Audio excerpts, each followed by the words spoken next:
అయితే ఒకసారి మనం అపోస్తుల కార్యం 4:32 నుంచి మనం చదువుదాం. షఫ్రుస్ బ్రహాందల స్వేదియో బ్రన్జెకేటియో సోవ్రల్ బహాందరస్య మఫ్రుజేటియా జకోషల్ వృదో. విశ్వసించిన వారందరూ ఏకహృదయమును ఏకాత్మయు గలవారై ఉండి ఎవడును తనకు కలిగిన వాటిలో ఏదియు తనదని అనుకోలేదు. వారికి కలిగినదంతయు వారికి సమిష్టిగా ఉండెను. Okay, done. ఒకసారి 34 నుంచి మనం చదువుదాం. భూములైనను ఇండ్లైనను కలిగిన వారందరూ వాటిని అమ్మిన వాటి వెల తెచ్చి అపోస్తుల పాదముల యొద్ద పెట్టుచూ వచ్చిరి. వారు ప్రతివానికి వాని అక్కర కొలది పంచిపెట్టిరు గనుక వానిలో ఎవ్వనికి కొదువ లేకపోయాను. Praise God. ఈ వచనాల్లో మనం చూస్తే మొదటి సంఘం ఎలా ఉంది అనేది రాయబడింది. మొదటి సంఘం అపోస్తులు పరిశుద్ధాత్మ దేవుని చేత నింపబడిన తర్వాత, ఆ మొదటి సంఘం ఏర్పడిన తర్వాత వేల మందిగా సంఘం ఉంటా ఉంది. ఆ సంఘంలో జరుగుతున్న పరిస్థితి ఏంటంటే, విశ్వసించిన వారందరూ ఏక హృదయమును ఏకాత్మయు గలవారై ఎవడును తనకు కలిగిన వాటిలో ఏదియు తనదని అనుకోలేదు. విశ్వసించిన వారందరూ అంటే ఆ సంఘంలోని విశ్వాసులందరూ ఫస్ట్ థింగ్ ఏం కలిగి ఉన్నారంటే ఏక హృదయం కలిగి ఉన్నారు. రెండోది ఏకాత్మ కలిగి ఉన్నారు. ఏక హృదయం ఏకాత్మ, one heart and one soul. ఏక హృదయం ఏకాత్మ వీళ్ళు కలిగి ఉన్నారు, మొదటి సంఘం కలిగి ఉన్నారు. అయితే వాళ్ళు కలిగి ఉన్నందుకు, ఆ ఏక హృదయం ఏకాత్మ కలిగి ఉన్నందుకు, ఏకాత్మ కలిగి ఉన్న వాళ్ళు ఎలా ఉంటారు అనేదానికి ఆ కింద వచనంలోనే ఏమనుందంటే, ఎవడను తనకు కలిగిన వాటిలో ఏదియు తనదని అనుకోలేదు. And no one said that any of the things that belonged to him was his own. వాళ్ళకి ఏదైతే కలిగి ఉందో, ఇది నాది, ఇది నీది, దీన్ని ముట్టుకోవద్దు, దీన్ని నువ్వు పట్టుకోవద్దు అని అనుకోవట్లేదు. ఏకాత్మ ఏక హృదయం కలిగిన వాళ్ళ లక్షణం ఏంటి అంటే, వాళ్ళలో మొదటిగా ఏముండదు అంటే పెసనార్తనం ఉండదు. హల్లెలూయా, హల్లెలూయా. ఈ సంఘంలో వాళ్ళు ఎట్లున్నారంటే, ఎంత మాదిరికరంగా ఉన్నారంటే, ఈరోజు చాలా సంఘాలు ఈ లోకంలో ఉంటా ఉన్నాయి. చాలా సంఘాలు ప్రతిరోజు కొత్తగా పుడతానే ఉన్నాయి, సంఘాలు పుడతానే ఉన్నాయి, ఇండివిజువల్ మినిస్ట్రీస్ వస్తానే ఉన్నాయి. అయితే ఈ మొదటి సంఘం ఆదిమ సంఘం అంటారు దీన్ని. ఈ ఆదిమ సంఘం ఇప్పుడున్న సంఘాలన్నిటికీ మాదిరికరంగా ఉంది. హల్లెలూయా. ఏంటి వాళ్ళు చూపిస్తున్న మొదటి మాదిరి ఏంటంటే ఏక హృదయం ఏకాత్మ. ఈ సంఘంకున్న లక్షణం ఏక హృదయం ఏకాత్మ, వన్ సోల్ వన్ హార్ట్. కాబట్టి వీళ్ళు అది కలిగి ఉన్నారు. కాబట్టి ఎలా ఉన్నారంటే, వారికి కలిగినదేదియు వాటిలో తనకు ఎవడును కలిగిన వాటిలో ఏదియు తనదని అనుకోలేదు. అంటే చెప్పాలంటే అందరూ ఒక ఫ్యామిలీలా ఉన్నారు. ఒక family, they became a family. ఒక ఫ్యామిలీలో అయిపోయారు. సంఘం ఫ్యామిలీలో అయిపోయిందండి. ఎంత మంచి సంఘం. ఆ సంఘంలోకి రావాలని ఎంతమంది ఆశపడుతూ ఉంటారు, అరే ఇలాంటి ఫ్యామిలీ లాంటి సంఘం ఉంటే ఎంత బాగుంటుంది అని ఎంతమంది ఆశపడుతూ ఉంటారు. ఆ సంఘం అలా ఉంది, ఒక ఫ్యామిలీ లాగా అయిపోయింది. ఎన్ని వేల మంది ఉన్నా కానీ ఒక ఫ్యామిలీ లాగా సంఘం అయిపోయింది. ఈరోజు నేను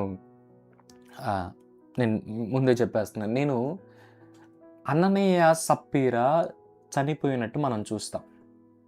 అననీయ సప్పీరా చనిపోవడం గురించి చాలామంది చాలా రకాలుగా చెప్పారు. ఒక పెద్ద సేవకుడు కూడా, ఆయన పేరు సంథింగ్ ఉంటుంది, థ్యాంక్ యూ జీసస్, ఎస్, ఆయన కూడా ఆయన స్టైల్లో ఆయన చెప్పాడనమాట. థ్యాంక్ యూ జీసస్, సారీ ఆయన పేరు గుర్తురావట్లేదు, సింగపూర్ పాస్టర్ అనమాట ఆయన కూడా దీని గురించి ఆయన స్టైల్లో దీన్ని ఎక్స్ప్లెయిన్ చేశాడు. అననీయ సప్పీరా చనిపోవడం గురించి ఆయన స్టైల్లో ఆయన ఎక్స్ప్లెయిన్ చేశాడు. కానీ ఈరోజు అసలు అననీయ సప్పీరా చనిపోవడానికి కారణం ఏంటో నేను కొంచెం ఒక బైబిల్ స్టడీ లాగా దీని గురించి మీకు చెప్పాలని ఆశపడతా ఉన్నాను. అననీయ సప్పీరా చనిపోవడం గురించి అసలు అదేంటి, వాళ్ళు ఏం చేశారని సడన్గా అట్లా చనిపోయారు, ఏంటి, ఎందుకు చచ్చిపోయారు వాళ్ళు అని చాలా క్వశ్చన్స్ ఉంటా ఉన్నాయి. ఈరోజు దాని గురించి ఒక క్లారిటీ మనకు రాబోతుంది. దేవుడు నాకు ఇచ్చిన రెవల్యూషన్ని నేను మీకు సింపుల్గా, మన దేవుడు నాకు ఇచ్చిన రెవల్యూషన్స్ ఎట్లుంటాయంటే, అరే విన్నదే కదా, చూసిందే కదా, చాలా సింపుల్గా ఉంది, కానీ ఇంత సింపుల్ వేలు అర్థమవుతుంది మనకి, చాలా సింపుల్గా ఉందే అని అనిపిస్తుంది. God gave that grace to me. ఆ దేవుడు ఆ కృపనిచ్చాడు నేను ఎక్స్ప్లెయిన్ చేయడానికి. నేను చెప్తాను. అననీయ సప్పీరా వాళ్ళకి ముందు ఈ కొన్ని వచనాలు ఉన్నాయన్నమాట. ఏంటంటే ఆ సంఘం ఏక హృదయం ఏకాత్మ కలిగి ఉన్నవన్నీ ఎవడో నాదనుకోవట్లేదు.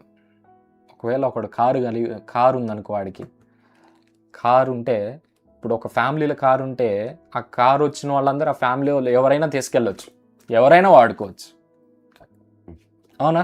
ఒక ఫ్యామిలీలో ఒక కారు ఉంటే, ఒక కారు కొన్నారు ఒక ఫ్యామిలీ, ఆ కారు కలిగి ఉంటే సో ఎవరైనా వాడుకోవచ్చు. కాబట్టి వాళ్ళు కూడా ఒక ఫ్యామిలీలా ఉన్నారు. అరే నాకు ఈ అవసరం ఉంది అనగానే అందరూ హెల్ప్ చేస్తున్నారు. వాళ్ళల్లో ఎవరికైనా బాగలేదంటే ఒక ఫ్యామిలీ ఎలా అయితే బాధపడుతుందో అందరు బాధపడుతున్నారు. ఒకటి కష్టంలో ఉన్నాడంటే అందరూ వాడి దగ్గరకు వచ్చేస్తున్నారు. They are like family.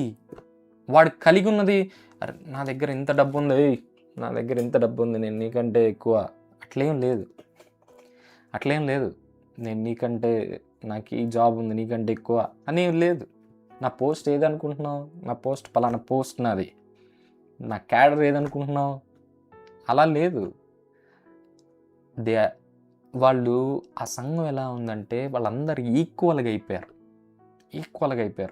అక్కడ ఇంకోటి జరిగింది ఏంటంటే ఏక ఆత్మ ఏక హృదయం కలిగిన వాళ్ళలో ఉండే లక్షణం ఏంటంటే పిసినారితనం ఉండదు, సెల్ఫిష్నెస్ అంతకంటే ఉండదు, ఇంకా మత్సరం ఇవేమీ ఉండవు. ఏక హృదయం ఏక ఆత్మ కలిగిన వాళ్ళ లక్షణాలు ఇలా ఉంటాయి.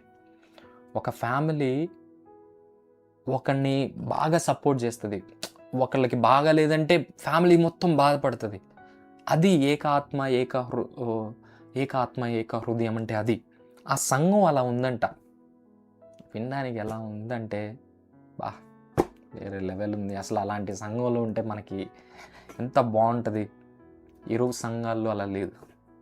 సంఘాల్లోనే వాడు పాస్టర్ బ్యాచ్, ఇటు పాస్టర్ అమ్మ బ్యాచ్, ఇంకోటి పాస్టర్ కొడుకు బ్యాచ్, చాలా గుంపులు. ఒక సంఘంలోనే ఎన్ని గుంపులు ఉంటాయంటే చాలా గుంపులుగా ఉంటారు. ఈ మళ్ళా థ్యాంక్ యూ జీసస్.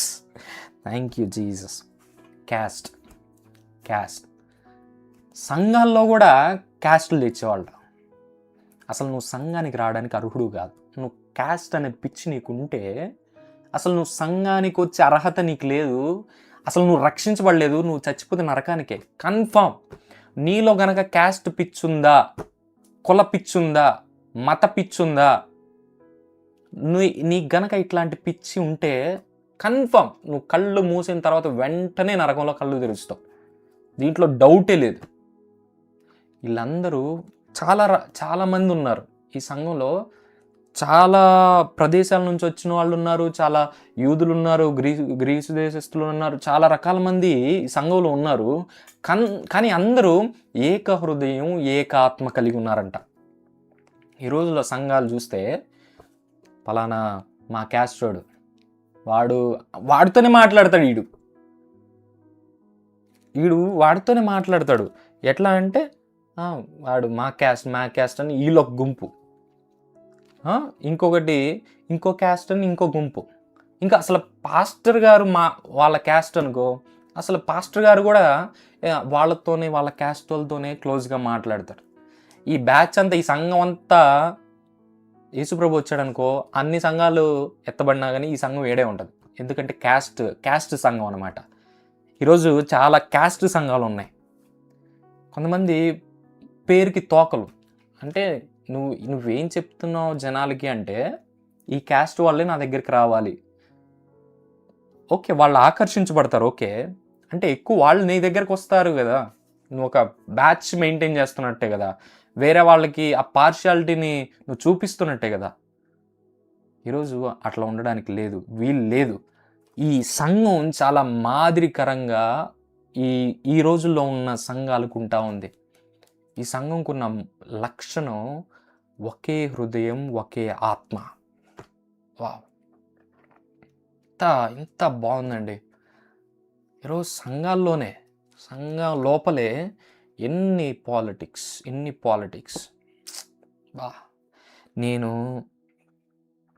నేను పేర్లు చెప్పను, ఏ సంఘం పేర్లు చెప్పను. I know every type of చర్చ్కి నేను వెళ్ళాను. ఎవ్రీ టైప్ ఆఫ్ చర్చ్కి, లూథరన్ చర్చ్కి వెళ్ళాను, పెంతెకోస్ట్కి వెళ్ళాను, హోసన్నా మందిర్స్కి వెళ్ళాను. I know every type of church నాకు తెలుసు. వాళ్ళ చాలా మినిస్ట్రీస్ నేను చూశాను. చాలా మినిస్ట్రీస్కి నేను వెళ్ళాను. నా యూత్లో నేను దేవుళ్ళు ఎదుగుతున్నప్పుడు చాలా చర్చెస్కి నేను వెళ్ళాను. కొన్ని చర్చెస్ చూస్తే చర్చిలో పాలిటిక్స్ చేస్తూ ఉంటారు. చర్చిలో పాలిటిక్స్ చేస్తే కథం. తర్వాత ఏం జరిగిందో, ఈ అననీయ సప్పీరా ఎందుకు చచ్చిపోయారో నేను చెప్పబోతున్నాను. చాలా భయంకరంగా ఆ పరిస్థితి ఉంది. ఎందుకు చచ్చిపోయారు? చర్చ్లో ఈరోజు చాలామంది క్యాస్ట్ పాలిటిక్స్, ఇంకా మతాలు, ఫలానా మతం నుంచి వస్తే, క్రిస్టియానిటీ అంటే ఒక మతం కాదు. చాలామంది మతాలు మారు మనసు పొంది క్రిస్టియానిటీలోకి వస్తారు. అందుకని నీ మతం వాడు మా మతం అని మళ్ళీ ఆల్రెడీ ఆ గజ్జి వదిలేసి నువ్వు వచ్చావు, మళ్ళా అదే గజ్జి నువ్వు ఇక్కడ కూడా వ్యాపిస్తానంటే కుదరదు. నువ్వు ఒక క్రైస్తవుడిగా మారు మనసు పొందిన తర్వాత, రక్షించబడిన తర్వాత నీ క్యాస్ట్ ఏందో నువ్వు మర్చిపోవాలంతే. నీ కులం ఏందో నువ్వు మర్చిపోవాలి, నీ మతం ఏందో నువ్వు మర్చిపోవాలి. వీళ్ళు అలానే ఉన్నారు. ఈ సంఘం వీళ్ళు ఒక పార్షియాలిటీ, ఒక గుంపులుగా లేరు. అందరూ ఒకే హృదయం, ఒకే ఆత్మ కలిగి ఉన్నారు. ఈరోజు సంఘాలు ఇలా ఉండాలి. సంఘం లోపలిది. సంఘాల బయట పరిస్థితి అయితే, కొన్ని సంఘాలు ఆ సంఘాలు వాళ్ళనే చేసుకుంటారు.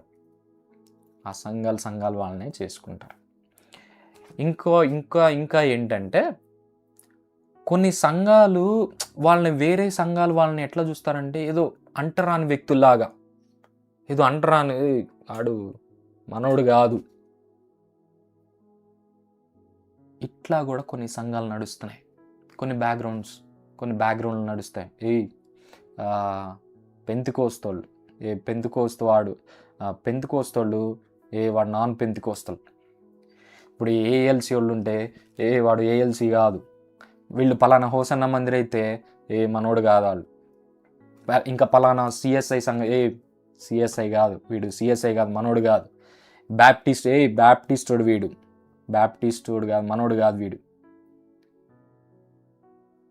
ఇన్ని సంఘాలు నువ్వు పేర్లు పెట్టుకున్నావు, కానీ యేసు ప్రభు అన్నిటికీ పేరు పెట్టిన ఒకే సంఘం సార్వత్రిక సంఘం. మన అందరం నీకు మీ ఫౌండరు, చాలామంది సేవకులు వాళ్ళ పేర్లు పెట్టి ఆ సంఘాలని స్టార్ట్ చేసి ఉండొచ్చు, కానీ ఇప్పుడున్న సంఘం అంతటి పేరు ఏంటంటే సార్వత్రిక సంఘం. సార్వత్రిక సంఘం.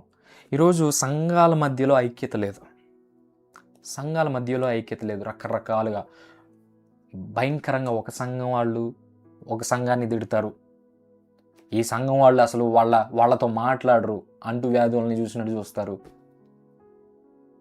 అంటే ఇంకో కొంతమంది, మీరు కనుక మా సంఘానికి వస్తే ఖచ్చితంగా పరలోకానికి వెళ్తాయి. యేసుప్రభు అని రాశాడా నీ సంఘం పేరు బైబిల్లో? కొంతమంది ఇలా, మీరు కనుక మా సంఘానికి వస్తే మీరు ఖచ్చితంగా పరలోక రాజ్యంలో, అట్లా మీకు ఖచ్చితంగా పరలోక రాజ్యంలో చోట. నువ్వు ఏ సంఘానికి వెళ్ళావు అన్న దాన్ని బట్టి నీకు పరలోక రాజ్యంలో చోటు ఉండదు. ఆయన చిత్తం చేసావా లేదా అన్న దాన్ని బట్టే నీకు పరలోక రాజ్యంలో చోటు ఉంటుంది. ఈరోజు నువ్వు ఏ సంఘానికైనా వెళ్ళు, ఆయన చిత్తం చేస్తున్నావా లేదా. దయచేసి ఇట్లాంటి కొలపిచ్చున్న సంఘాలకి మీరు వెళ్ళొద్దు. ఐఎమ్ ఎక్స్ప్లెయినింగ్ చాలా ఈ ప్రొఫెటిక్ వేలో సంఘాలని సరిదిద్దే పని ప్రవక్తల పని. దేవుడు నాకు ఇచ్చిన కాలింగ్ అది, అందుకే నా మెసేజెస్ అన్నీ ఇట్లా ఉంటున్నాయి. సో నేను చెప్తుంది ఏంటంటే, ఇట్లాంటి అన్నీ పెట్టుకోవద్దు. ఈరోజు సంఘాలన్నీ ఏకం కావాలా. ఈ ఏక హృదయం ఏక ఆత్మ కలిగి ఈరోజు అందరూ ముందుకెళ్తే ఆ మొదటి శతాబ్దంలో ఉన్న ఉజ్జీవం మరలా వస్తుంది.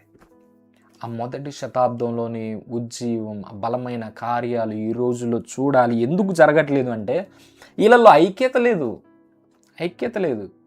ఒకడు ఎదుగుతుంటే ఒకడికి నచ్చట్లేదు. ఒకడు మాట్లాడిన దానికి ప్రతియోడు కౌంటర్ ఇస్తాడు. కొన్ని వాటికి మాట్లాడాలి. వేటికి మాట్లాడాలంటే యేసు ప్రభు దైవత్వాన్ని గురించి, ఆయన దైవత్వాన్ని గురించి, ఈ దేవుడు విషయానికి వచ్చేతలకి ఖచ్చితంగా మాట్లాడాలి. ఇంకా వేరే విషయాల్లో చాలా ఉండొచ్చు. దేవుడు ఈరోజు మనతో మాట్లాడు. ఈరోజు ఈ లైవ్ చూస్తున్నా, నువ్వే సంఘానికి వెళ్తున్నా సరే, నువ్వు ఏక ఆత్మ ఏక హృదయం కలిగి ఉండాలి అని దేవుడు మాట్లాడుతూ ఉన్నాడు. ఇంకా వాళ్ళు ఇలా కలిగి ఉన్నందుకు ఇంకా అపోస్తులు బహుబలంగా ప్రభువైన యేసు పునరుద్ధానం గురించి సాక్ష్యం ఇచ్చారు. అలా సంఘం అలా ఉంది కాబట్టే బలంగా సాక్ష్యం ఇచ్చారు, పునరుద్ధానం గురించి సాక్ష్యం ఇచ్చారు. ఎందుకంటే సంఘం అలా ఉంది. ఇంకా వాళ్ళు చేసింది ఏంటంటే ఐక్యత కలిగి ఉన్నారు, ఒకే హృదయం ఒకే ఆత్మ కలిగి ఉండి వీళ్ళు ఏం చేశారంటే భూమినైనను, ఒకసారి చదువుదాం 34 వచనం చదువుదాం. 34 వచనం. లోఫ్రెస్ బరహాందరో సియాదల బ్రకటియానో మఫ్లీజియోరను రెకెటియోజో బ్రంద రసియాదలో రొమాంద్వర సెకెటిలియో. 34 వచనం, 4వ అధ్యాయం 44 వచనం. భూములైనను ఇండ్లైనను కలిగిన వారందరూ వాటిని అమ్మి అమ్మిన వాటి వెల తెచ్చి అపోస్తుల పాదముల యొద్ద పెట్టుచు వచ్చిరి. వీళ్ళందరూ ఒకే ఆత్మ ఒకే హృదయం కలిగి ఏం చేస్తున్నారంటే వాళ్ళ ఆస్తులన్నీ అమ్మి ఏం చేస్తున్నారంటే అపోస్తుల పాదముల యొద్ద పెట్టారంట. అపోస్తుల పాదముల యొద్ద పెడితే అపోస్తులు ఏం చేస్తున్నారు అంటే వాళ్ళ అక్కరి కొలది ఎవరికైతే సంఘంలో అక్కర అవసరత ఉందో వాళ్ళందరికీ ఆ డబ్బుని వాళ్ళ అక్కరి కొలది పంచిపెట్టారంట. ఎంత బ్యూటిఫుల్గా ఉందండి సంఘం. ఈ సంఘం, ఈ అపోస్తులు ఈరోజు సేవకులకు కూడా మాదిరి. ఈరోజు సేవకులు తీసుకోవడమే సరిపోయింది, సేవకులు ఇవ్వడం చాలా తక్కువ. సంఘం దగ్గర తీసుకోవడమే సరిపోయింది, కానీ సంఘంలో ఉన్న అక్కర ఏ సేవకుడైనా తీరుస్తున్నాడు? ఒకవేళ సేవకుడిగా నువ్వు ఈ వీడియో చూస్తూ ఉంటే, ఈ మొదటి సంఘంలో ఉన్న అపోస్తులు మాదిరిగా ఉంటూ ఉన్నారు. సంఘం దగ్గర తీసుకోవడమే కాదు, సంఘానికి ఇచ్చేలాగా కూడా ఉన్నారు. హల్లెలూయా. ఈ టైప్ ఆఫ్ సేవకులు అసలు ఉన్నారా ఈ రోజుల్లో అనిపిస్తుంది. ఈ టైప్ ఆఫ్ సేవకులు సంఘంలో చాలామంది డబ్బులు లేక, తినడానికి కూడా లేక చచ్చిపోయే వాళ్ళు ఉన్నారు. ఈరోజు ఏ పాస్టర్ అయినా, ఏ సేవకుడైనా సంఘానికి ఇచ్చేలాగా ఉన్నాడా? సంఘం దగ్గర తీసుకోవడమే కాదు, సంఘానికి ఇచ్చేలాగా కూడా వాళ్ళ అక్కరికి కొలది. ప్రతి ఒక్కరికి కాదు, ఏమని చెప్తుంది? అక్కరలో ఉన్న వాళ్ళకి. నీ సంఘంలో పేదవాళ్ళు లేరా? నీ సంఘంలో అసలు తినడానికి తిండి లేక అసలు భయంకరమైన పరిస్థితులు అనుభవిస్తున్న వాళ్ళు లేరా? ఈరోజు సేవకుడిగా నువ్వెందుకు, సంఘం నిన్ను పోషిస్తూ ఉంది, భయంకరంగా కార్లు కొన్నావు, భయంకరంగా బిల్డింగ్స్ కట్టావు, భయంకరంగా అంతా బాగానే ఉంది, నిన్ను నువ్వు డెవలప్ చేసుకున్నావు, కానీ సంఘంలో ఉన్న పేదోళ్ళు నీకు గుర్తులేరా? అక్కరగా ఉన్న వాళ్ళు నీకు గుర్తులేరా? ఈరోజు ఈ మొదటి సంఘం మనకి ఈ రోజుల్లో ఉన్న సంఘాలన్నిటికీ మాదిరి. హల్లెలూయా. ఖచ్చితంగా మాదిరి. సంఘస్థులు ఎలా ఉన్నారంటే ఏక హృదయం, ఏక ఆత్మ కలిగి ఉన్నారు. సంఘ కాపరులు, అపోస్తులు ఎలా ఉన్నారంటే సంఘం దగ్గర తీసుకోవడమే కాదు, సంఘంలో ఉన్న అక్కర కొలది ఎవరికైతే అవసరం ఉందో వాళ్ళని సపోర్ట్ చేసే విధంగా సంఘం ఉంది. ఈరోజు ఎన్ని సంఘాలు అలా ఉన్నాయి? ఈరోజు అలాంటి సంఘాలు లేపబడును గాక. ఆమేన్. ఆ సంఘం మరలా తిరిగి లేపబడును గాక. నజరుడైన యేసుక్రీస్తు నామములో ఇలాంటి బలమైన సంఘాలు లేపబడును గాక. ఎండ్ టైం రివైవల్కి ఇలాంటి సంఘాలు అవసరం. ఈ రోజుల్లో ఇలాంటి సంఘాలు అవసరం ఖచ్చితంగా. ఏ కాడకి పాస్టర్స్ చెప్పేది ఏంటంటే, మన రాజ్యం ఎవడి రాజ్యం కట్టాల్సిందే? నీ రాజ్యమా? రాజ్యం కట్టాలంట. ఎవరి రాజ్యం కట్టాల్సిందే? నీ రాజ్యం నువ్వు కట్టుకుంటావా? నీ రాజ్యం కట్టుకోవడానికి కాదు నేను యేసుప్రభు సేవకు పిలిచింది, ఆయన రాజ్యం కట్టడానికి. ఈరోజు చాలామంది సేవకులు వాళ్ళ రాజ్యాలను కట్టుకుంటున్నారు. నేను ఏ సేవకుని పేరు పెట్టి అనట్లేదు, చాలామంది ఉన్నారు ఎవరిని పేరు పెట్టి అనట్లేదు. ఎవరైతే అట్లా ఉంటున్నారో వాళ్ళకి మాటలు. ఈరోజు సేవకులు ఇచ్చే విధంగా ఉండాలి. ఇచ్చే విధంగా, సంఘం దగ్గర తీసుకోవడమే కాదు, సంఘానికి ఇచ్చే విధంగా ఉండాలి. నాకు ఒక సేవకురాలు తెలుసు. ఆమె సంఘానికి నేను వెళ్ళినప్పుడు నేనెవరో ఆమెకు తెలీదు. అయితే ఆమె దగ్గరికి వెళ్ళినప్పుడు ఒకసారి ఆ రోజుల్లో నేను జాబ్ చేస్తున్న కొత్తల్లో నా బండిలో పెట్రోల్ లేదంటే ఆ సేవకురాలు నాకు, నా బండిలో పెట్రోల్ లేదు, యవనస్తులు ఇట్లా చర్చ్కు వస్తున్నారు, యవనస్తులు నా దగ్గరకు వస్తున్నారు, కానీ వాళ్ళకి కనీసం పెట్రోల్ కూడా లేదని, నేను జస్ట్ పెట్రోల్ కొట్టించాలి పాస్టర్ గారు, లేదు అని చెప్పాను. అయితే నేను నా రూమ్కి వెళ్ళేలోపు ఒక 2,000 ఆమె అకౌంట్ నుంచి నాకు ట్రాన్స్ఫర్ అయింది. సంఘ కాపరి. ఈరోజు చాలామంది సంఘాన్ని వాడుకుంటారు కానీ సంఘానికి ఇవ్వరు. ఎంతమంది ఇలా ఉన్నారు? నాకు ఆ సేవకురాలు ఆ విషయంలో చాలా మాదిరిగా అనిపించింది. ఆమె ఈ విషయంలో నాకు చాలా మాదిరిగా అనిపించింది. ఇలా ఎంతమంది సేవకులు ఉన్నారు సంఘానికి ఇచ్చేవాళ్ళు, సంఘస్థులకి, అవసరతుల్లో అక్కర్లో ఉన్న వాళ్ళకి సంఘం దగ్గర తీసుకోవడమే కాదు, సంఘానికి ఇచ్చేవాళ్ళు ఎంతమంది ఉన్నారు? ఈరోజు సేవకులు అలా మార్చబడును గాక. అయితే ఇంకా ఇలా జరగడం వల్ల అక్కరి కొలది ఇవ్వడం వల్ల వారిలో ఎవ్వనికి కొదువలేదు. సంఘంలో ఉన్న వాళ్ళందరూ చాలా హ్యాపీగా ఉన్నారు. They are so happy. ఎవ్వడు బాధల్లో లేడు, ఎవడు కష్టాల్లో లేడు. ఈరోజు సంఘం చాలామంది ఆదుకునే ప్లేస్గా మార్చబడును గాక. ఈరోజు సంఘం చాలామందికి ఆదరణ, సహాయం ఇచ్చే పరిస్థితులకి సంఘాలు వచ్చునుగాక. సంఘం అంటే ఈరోజు సేవకులు అంటే ఎలా ముద్రపడిందంటే బయట వాళ్ళు దశంభాగాలు తీసుకుంటారు దశంభాగాల కోసం. నో, సేవకులు తీసుకునేవాళ్ళు కాదు, సేవకులు ఇచ్చేవాళ్ళు కూడా అని ఈరోజు ఉన్న ఈ ప్రపంచానికి తెలియాల. ఈరోజు సేవకులు అలా మార్చబడాలా. ఆమేన్. ఇలాంటి సేవకులు లేపబడాలా, ఇలాంటి సంఘాలు లేపబడును గాక. నేను నిన్న చెప్పినట్టు సేవకులు వాళ్ళ రేట్స్ ఉంటున్నాయి. ఈరోజు సేవకులకి రేట్స్. నువ్వు వెళ్ళగలిగితే వెళ్ళు. నువ్వు పెద్ద సేవకుడు అయిపోయావు, బిజీ షెడ్యూల్ ఉంది, వెళ్ళగలిగితే వెళ్ళు. అంతేగాని ఇంత డబ్బులు ఇస్తే వస్తాను, వాళ్ళు ఖచ్చితంగా ఇస్తారు. సేవకుడు వచ్చినప్పుడు ఎవరైనా సేవకుడు వచ్చారని నా దగ్గరకు వచ్చి వాళ్ళు ఖచ్చితంగా నీకు ఎంత ఛార్జీలు అవుతాయో ఏంటో వాళ్ళకి ఒక ఐడియా ఉంటుంది. నిన్ను పిలిచినప్పుడు నువ్వు ఇంత అడగాల్సిన అవసరం లేదు. ఈరోజు చాలా భారంతో ఈ మాటలన్నీ మాట్లాడుతున్నాను నేను. ఈరోజు సంఘాలు అలా లేవు.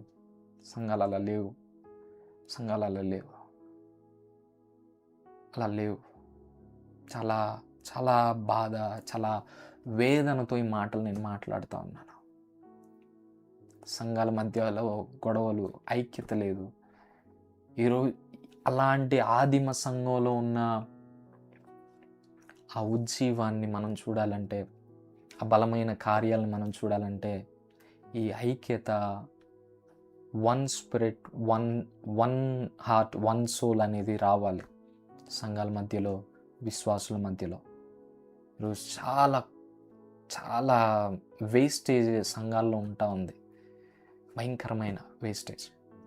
ఈరోజు అలా సంఘాలన్నీ మార్చబడాలని కూడా నా ప్రార్థన.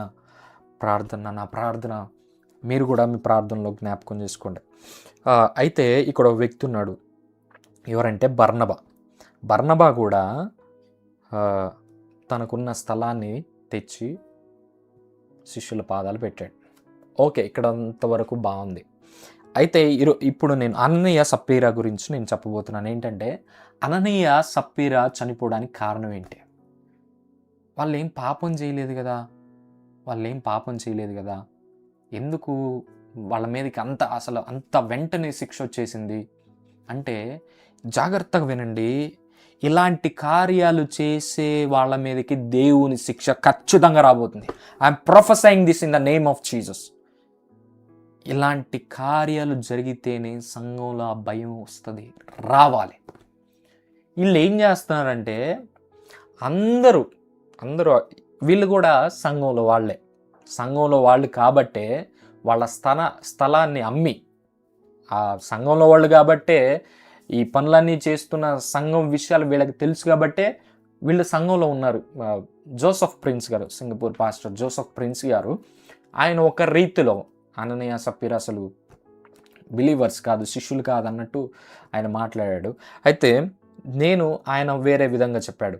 అయితే నాకు దేవుడు ఇచ్చిన ఇది ఏంటంటే, వీళ్ళు సంఘంలోని వాళ్ళే, సంఘంలో విషయాలు తెలుసు, వీళ్ళకి సంఘంలో ఉన్నారు కాబట్టి సంఘం విషయం తెలుసు. వీళ్ళు కూడా అక్కడ జరుగుతుంది ఏంటంటే, అందరూ ఆస్తులు అమ్ముతున్నారు, దే ఆర్ షేరింగ్. అక్కడి కొలది వాళ్ళు ఇప్పుడు ఫలానా బర్నబా తన స్థలాన్ని అమ్మి ఇచ్చాడు, కానీ బర్నబాకి అవసరం ఉంది. అయితే తన అక్కడి కొలది పంచిపెట్టేవాళ్ళు అపోస్తలు. వీళ్ళు ఏం చేస్తున్నారంటే, అననీయ సప్పీరా స్థలాన్ని అమ్మి చేసింది ఏంటంటే, కొంచెం ఉంచుకొని స్థలాన్ని అమ్మి కొంత రేటుకి వీళ్ళు అమ్మి దానిలో కొంత ఉంచుకొని మిగతాది అపోస్తల దగ్గర పెట్టారు. అంటే అందరి షేరింగ్లో వీళ్ళకి షేరింగ్ వస్తుంది. అందరికీ అక్కడి కొలది అపోస్తలు పంచిపెడతా ఉన్నారు. అయితే వీళ్ళకి ఆ షేరింగ్లో నుంచి ఒక షేరింగ్ వస్తుంది. అండ్ వీళ్ళు అమ్మిన దానిలో కొంత దాచుకున్నారు. అంటే ఏం చేస్తున్నారు? మోసం చేస్తున్నారు, మోసం చేస్తున్నారు, అన్యాయం చేస్తున్నారు. అననీయ సప్పీర చేసిన పని ఏంటంటే అన్యాయం, మోసం. వాళ్ళ మీదకు వచ్చిన శిక్ష ఏంటంటే మరణశిక్ష, మరణశిక్ష, మరణశిక్ష. ఈ విషయం వాళ్ళ భార్యకు కూడా, భార్యకి ఎరుకనే, భార్యకి తెలిసే ఆ స్థలం అమ్మాడు అననీయ. కానీ భార్య కూడా అబద్ధం చెప్పింది అననీయతో కలిసి, ఇంతకీ అమ్మాము. ఆమె కూడా వెంటనే చనిపోయింది. ఈరోజు నేను చెప్పాలనుకుంటున్నది ఏంటంటే సంఘం బయట నుంచి చాలా మోసాలు జరగవచ్చు, చాలామంది వ్యతిరేకంగా ఉండొచ్చు, చాలామంది సంఘం మీద దాడులు చేయొచ్చు. ఈ సంఘం మీద కూడా చాలా మంది దాడులు చేశారు, వాళ్ళకేం కాల. కానీ వీళ్ళు సంఘంలో ఉండి సంఘాన్ని మోసం చేస్తున్నారు, సంఘంలో ఉండి సంఘానికి అన్యాయం చేస్తున్నారు. కోఫ్ సల్బ్రోద్ యార్మాన్ జోహోష్వేరియానా బ్రజ్వౌదుర్మన్ జకాష్వేలియా రాబ్రోకోటోర్మానస్వే.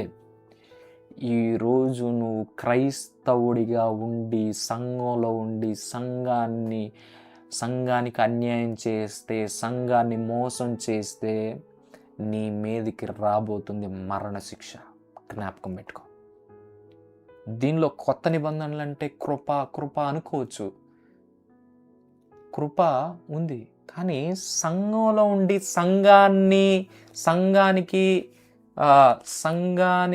సంఘాన్ని మోసం చేసే పరిస్థితి, సంఘానికి అన్యాయం చేసే పరిస్థితి నువ్వు ఏ విధంగా చేస్తున్నా కానీ, ఈరోజు సంఘం అంటే ఒక సంఘం గురించి నేను మాట్లాడట్లేదు, సార్వత్రిక సంఘం గురించి నేను మాట్లాడుతున్నాను.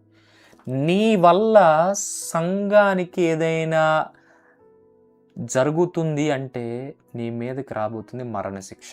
This is confirm, 100% confirm. ఈరోజు చాలామంది మోసం చేస్తున్నారు, సంఘాన్ని మోసం చేస్తున్నారు చాలామంది. ఈ సార్వత్రిక సంఘాన్ని చాలామంది మోసం చేస్తున్నారు. వాళ్ళ మీదకి రాబోతుంది ఏంటంటే మరణశిక్ష రాబోతుంది. దుర్నీతి ఒక చోట ఉంటుంది, దుర్నీతి చేత ఈ సువార్తను అడ్డగించు ప్రతి వ్యక్తి మీదకి దేవుని కోపం పరలోకం నుంచి బయలుపరచబడుతుందంట.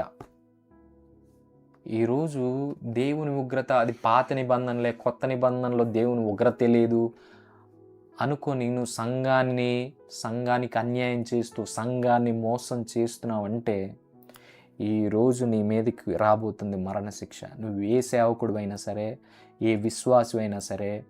ఈరోజు ఒక అతను కూడా తనకి ప్రాణాధారమైనట్టు ఏమనుకున్నాడంటే, తనకి ప్రాణాధారం అదే నా పని అని సంఘాన్ని హింసిస్తూ ఉన్నాడు. సంఘాన్ని హింసిస్తూ ఉంటే చూపు పోగొట్టుకున్నాడు, కళ్ళు పోయినాయి సంఘాన్ని హింసిస్తే. తర్వాత ప్రార్థన చేసుకుంటే, ప్రభువా నన్ను క్షమించు, నీ సంఘాన్ని హింసించాను, నన్ను క్షమించు. అక్కడ యేసు ప్రభు మాట్లాడిన మాట, ఆయన సంఘాన్ని హింసిస్తున్నాడు, కానీ యేసు ప్రభు ఏమంటున్నాడంటే పౌలుతో, ఎందుకు నువ్వు నన్ను హింసిస్తున్నావు? ఈరోజు నువ్వు సంఘానికి ఏదైనా చేస్తున్నావో, సంఘాన్ని నువ్వు ఏ విధంగా, సార్వత్రిక సంఘం ఏ విధంగా నువ్వు మోసం చేస్తున్నా, అన్యాయం చేస్తున్నా, నీ బోధలతో, అబద్ధపు కార్యాలతో నువ్వు ఏదైనా చేస్తుంటే, ఈరోజు నువ్వు చేస్తుంది సంఘానికి కాదు, డైరెక్ట్గా యేసుక్రీస్తే చెప్తున్నాడు. పౌలుతో ఈ మాట అంటున్నాడు, సౌలుతో ఏమంటున్నాడంటే, నువ్వు నన్ను ఎందుకు హింసిస్తున్నావు? అదేంటి? ఎప్పుడు పౌలు ఎప్పుడు యేసుప్రభుని హింసించాడు? సంఘం ఆయన శరీరం. హల్లెలూయా. సంఘం ఆయన శరీరం. ఈరోజు సంఘానికి ఏదైనా జరిగితే పెద్ద పెద్ద శాపాలు, ఎవరైతే సంఘాన్ని పాడు చేస్తూ ఉన్నారో, సంఘంలో అంటే రక్షించబడి మోసాలు చేస్తూ అన్యాయాలు చేస్తూ ఉంటున్నారో, వాళ్ళ మీదకి శాపాలు రాబోతూ ఉన్నాయి, దేవుని శిక్ష రాబోతూ ఉంది. ఇది ఈరోజు దేవుడు నాకు తెలియజేసిన విషయం, ఈరోజు దేవుడు నాతో మాట్లాడిన విషయం, ఈరోజు నా ప్రార్థనలో దేవుడు నాతో మాట్లాడిన విషయం ఇదే. ఈరోజు ఆ రోజు సంఘాల పరిస్థితి అలా ఉంది, ఈరోజు సంఘాల పరిస్థితి ఇలా ఉంది. Be careful, be careful, be careful. నువ్వు ఏ సంఘానికి వెళ్ళే వ్యక్తివైనా, నువ్వు ఒక క్రైస్తవుడు అయిన తర్వాత సంఘం విషయంలో చాలా జాగ్రత్తగా ఉండాలి. కొంతమంది సంఘం చీలుస్తారు, వాళ్ళ సంఘాల్లోనే సంఘాన్ని చీలుస్తూ ఉంటారు. నో, నీ వల్ల అసలు సంఘానికి, నువ్వు సేవకుడు అయినా సరే, బిలీవర్ అయినా సరే, సంఘం సేవకుడు సొత్తు ఏం కాదు. సంఘం సేవకుడు సొత్తు కాదు. నో, ఏ సంఘం ఏ సేవకుడు సొత్తు కాదు. ఏ సేవకుడు సొత్తు కాదు. వాళ్ళ పని వాళ్ళు చేయాలా, తర్వాత వాళ్ళ పని వాళ్ళు ముగించుకొని వెళ్ళిపోవాలి. ఈరోజు చాలామంది ఆస్తులుగా వస్తున్నాయి సంఘాలు, ఆస్తులుగా. వాళ్ళ మా తాత సేవకుడు, సో నేను సేవకుడు, ఆయన కట్టిన సంఘానికి నేనే లీడర్. ఒక ఎగ్జాంపుల్ ఏసన్న గారు చెప్తా ఉంటారు. ఒక సంఘాన్ని కట్టారంట. పాపం ఒక ఊరిలో ఒక సంఘాన్ని కట్టారు. వాళ్ళందరూ పేదవాళ్ళే పాపం. వాళ్ళు పని చేసుకొని కష్టపడి ఆ సంఘాన్ని కట్టారు. ఆ సంఘాన్ని కట్టి వీళ్ళు చేసింది ఏంటంటే, పాస్టర్ గారు ఉన్నారు కాబట్టి, సేవకుడు ఉన్నాడు కాబట్టి, సేవకుడి పేరు మీద ఆ చర్చ్ అంతా ఉంది, ఆ స్థలం అంతా రాశారు. బాగానే ఉంది, చాలా బాగా నడిచింది సంఘం. అయితే ఆ పాస్టర్ గారి కొడుకు తాగుబోతాడు. అయితే వాడు కొంతకాలం తర్వాత వాడికి డబ్బులు అవసరమయ్యి, నేను ఈ స్థలాన్ని అమ్ముతా అంటున్నాడంట. వాళ్ళందరూ ఆ సంఘస్థులు వచ్చి, అయ్యా అదేందయ్యా, మేమందరం కష్టపడి పనికెళ్ళి ఈ సంఘాన్ని గడితే నువ్వేంది సగం చర్చి నమ్ముతా అంటే, ఇది మా నాన్న పేరు మీద ఉంది, నా ఇష్టం, ఈ సంఘాన్ని చీలుస్తా, సగం చర్చి నమ్మేస్తా అన్నాడట. ఈరోజు అట్ట అనేవాళ్ళు లేరు, కానీ సంఘం వల్ల వచ్చిన ఇన్కమ్ తీసుకునే వాళ్ళు ఉన్నారు. ఏసన్న గారు చెప్పిన విషయం అన్నమాట. ఈరోజు సంఘాలంటే ఒక ఆస్తిగా వస్తూ ఉన్నాయి. అసలు ఆ మొదటి సంఘానికి, ఆ చూసిన మొదటి సంఘానికి, ఈ రోజుల్లో ఉన్న సంఘాలకి పొంతనే లేదండి. చాలా బాధేస్తుంది. నేను ఎప్స్టీన్ ఫైల్స్ మీద కూడా ఒక వీడియో చేద్దాం అనుకున్నాను. ఎప్స్టీన్ ఫైల్స్ అది బాగా వినపడుతున్న పేరు. నాకు దాని గురించి ఆలోచించినప్పుడు, ఇంత భయంకరమైన కార్యాలు ఎందుకు జరుగుతున్నాయి ప్రభువా? అయ్యో, మరి చిన్నపిల్లల్ని రేప్ చేశారా? మరి ఇంత భయంకరమైన కార్యాలు ఈ రోజుల్లో జరుగుతున్నాయి ఎందుకు ప్రభువా అంటే, ఎప్పుడైతే ఇలాంటి కార్యాలు జరుగుతాయో, ఎప్పుడైతే ఇలాంటి నోవాహు దినాలు కూడా ఇలానే ఉన్నాయి. నోవాహు దినాలు ఇలా ఉన్నప్పుడు ఏమొచ్చిందంటే జలప్రళయం వచ్చింది. అండ్ సొదొమ గొమొర్రా పరిస్థితి కూడా ఇంత భయంకరమైన పరిస్థితిగానే, ఇలాంటి పరిస్థితులే సొదొమ గొమొర్రాలో కూడా ఉన్నాయి. అప్పుడు ఏమైందంటే దేవుని ఉగ్రత సొదొమ గొమొర్రాకు వచ్చింది. ఇలాంటి పరిస్థితులు చూసినప్పుడు మనకు అర్థం అవ్వాల్సింది ఏంటంటే, దేవుడి తీర్పు రాబోతుందని, దేవుని ఉగ్రత రాబోతుందని. ఈరోజు నువ్వు ఎప్స్టీన్ ఫైల్స్ చూసి నువ్వు తెలుసుకోవాల్సింది, అర్థం చేసుకోవాల్సింది ఏంటంటే, దేవుని రాకడ త్వరగా రాబోతుంది. దేవుడు త్వరగా రాబోతున్నాడు. ఇది ఈ ఎప్స్టీన్ ఫైల్స్, ఈ భయంకరమైన ఈ ఎప్స్టీన్ ఫైల్స్ మనకి సూచనగా కనపడుతుంది. ఎందుకు ఇలాంటి భయంకరమైన కార్యాలు జరుగుతున్నాయి అంటే, దేవుడు త్వరగా రాబోతున్నాడు. This is the sign. ఈ ఎప్స్టీన్ ఫైల్స్ అనేది ఒక సైన్. నోవాహు దినాల్లో ఇలానే ఉంటే జలప్రళయం వచ్చింది, దేవుని ఉగ్రత, జడ్జ్మెంట్ వచ్చేసింది. సొదొమ గొమొర్రా కూడా అలానే ఉంది. అలా ఉన్న ఆ పట్టణం మీదకి దేవుని ఉగ్రత, జడ్జ్మెంట్ వచ్చింది. ఈరోజు ఎప్స్టీన్ ఫైల్సే కాదు, ఇంకా కనపడని భయంకరమైన పరిస్థితుల్లో ప్రతిరోజు మనం వింటూ ఉన్నాం. ప్రతిరోజు భార్య భర్తల్ని చంపడం, ఎన్ని న్యూసెస్ మనం వింటున్నాం, ఎన్ని భయంకరమైన న్యూసెస్ వింటున్నాం, ప్రతిరోజు ఇన్ని భయంకరమైన విషయాలు మనం వింటున్నామంటే దేవుడి జడ్జ్మెంట్ త్వరగా రాబోతుంది. This is the sign. ఖచ్చితంగా వస్తుంది. దేవుడు త్వరలో రాబోతా ఉన్నాడు. He's coming soon. బ్రోషియాల్ బ్రోహోదెరియానా. This is the prophecy. God is going to coming soon. దేవుడు త్వరలో రాబోతా ఉన్నాడు. ఆయన రాకడ త్వరలో ఉంది. ఈ ఎప్స్టీన్ ఫైల్స్ అనేది కానీ, జరుగుతున్న పరిస్థితులన్నీ కానీ, దేవుని జడ్జ్మెంట్ త్వరగా రాబోతుంది, దేవుని జడ్జ్మెంట్ అనేది త్వరగా రాబోతున్న అనడానికి సూచన ఇవన్నీ. So be ready.